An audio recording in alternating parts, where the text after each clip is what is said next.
Et notre débat du jour, et je vous attends au 32-16 et sur l'application RMC, onglet Direct Studio, la France face à la pénurie de main-d'œuvre. C'est la deuxième urgence après le pouvoir d'achat, disait il y a quelques jours le ministre de l'économie Bruno Le Maire. On manque partout de bras dans l'hôtellerie, la restauration, le BTP, les transports. Rien que pour l'hôtellerie-restauration, c'est 200 000 postes vacants en ce moment. Alors à qui la faute? La faute aux salariés qui profitent peut-être un petit peu trop des protections offertes par le chômage, ou la faute aux patrons qui ne savent plus attirer les salariés et qui n'augmentent pas suffisamment les salaires. 32-16, on en débat tous ensemble à 7h40. Un patron sera face à vous et répondra à vos questions au 32-16.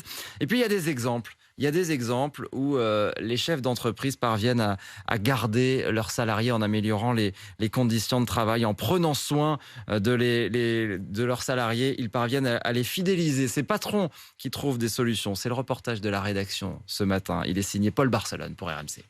Pour attirer puis garder des employés, Il n'y a pas 50 000 solutions.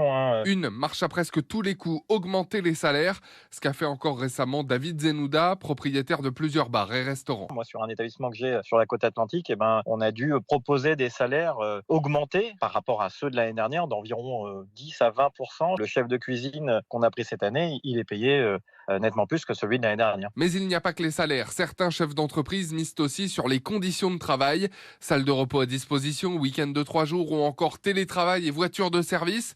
Option choisie par Francis Dubrac, patron d'une entreprise de BTP en Seine-Saint-Denis. Je rageais avant de partir en congé en me disant que mon entreprise devenait un garage automobile parce que tout le monde veut une voiture électrique ou une voiture hybride pour se déplacer, venir au boulot le matin. Ce qui compte, c'est que le salarié se sente bien, autonome, ayant la confiance de son patron. C'est sûr que le matin, quand vous vous levez, vous posez le premier pied par terre, vous dites qu'est-ce que je vais faire de sympa aujourd'hui. Si vous n'avez pas ça en tête, changez de boîte. Des efforts synonymes d'investissement, souvent de plusieurs milliers d'euros, qui obligent ces chefs d'entreprise à rogner sur leurs marges.